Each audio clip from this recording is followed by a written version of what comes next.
शिव हर हर हर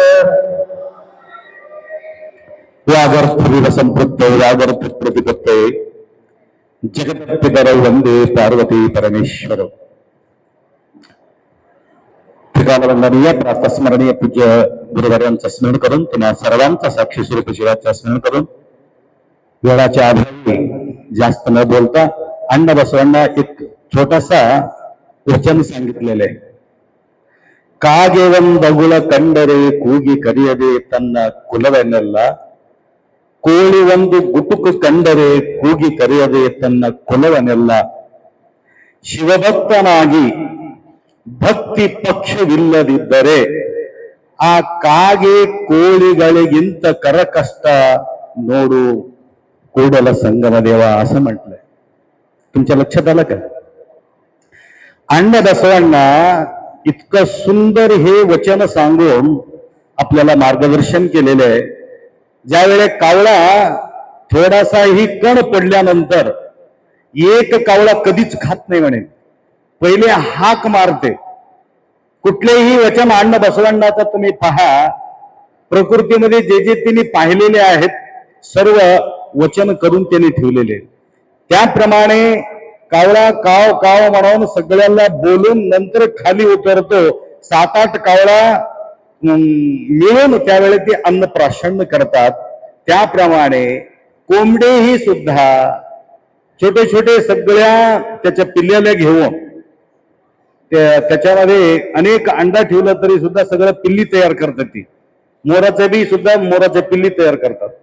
कारण स्वतः ते कोंबड न खाता पहिले हाक मारते म्हणा सगळ्या पिल्ल्याला, या या या या म्हणून. तसं या ठिकाणी पंचाचार्य बसव तत्व हे दोन तत्व कोणाचं पूजा करणार आहे? कोणाचं पूजा करतो? शिवाचा आराधक आहे.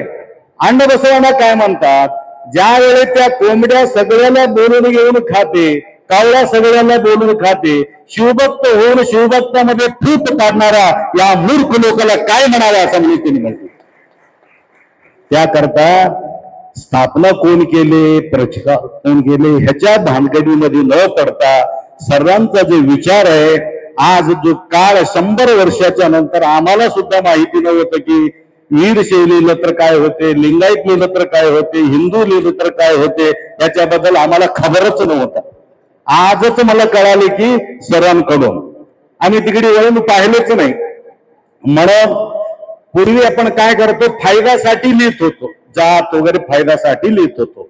आता या वेळेला आपला फायदा होणार आहे, छोटा नाही मोठा फायदा होणार आहे, छोटा फायदा नाही हे लक्षात घ्या. आतापर्यंत स्वार्थासाठी आम्ही लिहिलं, परंतु आज अख्खा समाजासाठी अख्खा धर्मासाठी आपण या ठिकाणी निर्णय घ्यायचा आहे. म्हणून त्या ठिकाणी आम्ही हिंदूच आहो म्हणून सरांनी सांगितलं. त्याप्रमाणे त्या ठिकाणी जे आतापर्यंत सर्व गुरुमाऊली तुम्हाला मार्गदर्शन केलेले आहेत, नागणसोरप्पा जे बोलल्यानंतर सुद्धा माझं बी लक्षात आलं की हे जगद्गुरूला सुद्धा माहिती नाही म्हणे हे सगळं भानगडी. लक्षात आलं का? हिंदू न लिहिलं तर काय होणार आहे ही सुद्धा जगद्गुरूंना सुद्धा माहिती नाही म्हणे. त्याकरता मला तर माहिती नव्हतं ती गोष्ट वेगळी, आता जगद्गुरूंना आहे किंवा नाही मला माहित नाही.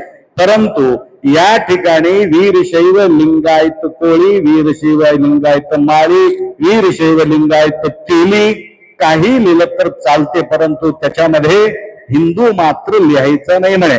बाकीचे जे सगळं आहे, जे बाकीचे जे 4-5 मान्यता भेटलेले मुसलमान वगैरे सोडून त्यांनी सुद्धा हिंदूच आहे, आम्ही बी हिंदूच राहणार आहे, परंतु फक्त लिखाणामध्ये जे चौकटमध्ये जे लिहायचं आहे फक्त वीरशैव लिंगायत आणि उपजात एवढं लिहा म्हणून त्यांनी सांगितलं. आणि त्याप्रमाणे यापुढे आम्ही कुठेही प्रवचन असलं तरी सुद्धा यापुढेच प्रवचन आम्ही त्याप्रमाणे करणार आहोत, कुठं कार्यक्रम झाला तर. आणि सर्वांच्या जे आदेश आहे, आदेश नाही हे आदेशच म्हणावं लागेल तुम्हाला, हे नाही हे सगळ्याला समाजाला आदेशच आहे. नाहीतर ह्यांना तुमच्या मनावर करा म्हटलं तर जमत नाही, हे करावंच लागते असा हे भाषा त्या ठिकाणी आम्ही सुद्धा त्यांच्याकडून मी बोलतो. त्या गुरुवार्याच्या नात्यानं तुम्हाला या ठिकाणी बोलणार आहे. त्याकरता सर्वांनी आणि ज्या ज्या गुरुमाऊलींना सुद्धा काही गुरूंना सुद्धा ही गोष्ट माहिती नसल्यामुळं आता कोल्हापूर डिस्ट्रिक्ट मध्ये कणेरी मठ आहे आणि भयानक मोठा सभा त्या ठिकाणी त्यांनी घेऊ लागलेत आणि हिंदू हिंदू हिंदू म्हणून त्यांच्या मनात बसलेले आहे. त्यांनाही सुद्धा मार्गदर्शन करणं गरजेचे आहे.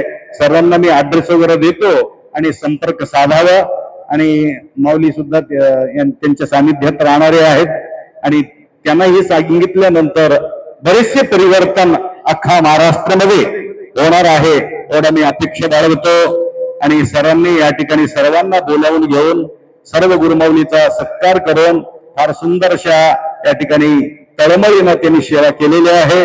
त्यांच्या जो तळमळ शरणारा महिने मरणगल्ली काढ म्हटल्याप्रमाणे जो संत असतात महात्मा असतात प्रचारक असतात जोपर्यंत ते जीवित राहतात तोपर्यंत त्यांच्या कदर राहत नाही. अण्णा बसवांना जोपर्यंत होते त्यांच्यापर्यंत त्यांचे कोणीही कदर केला नाही.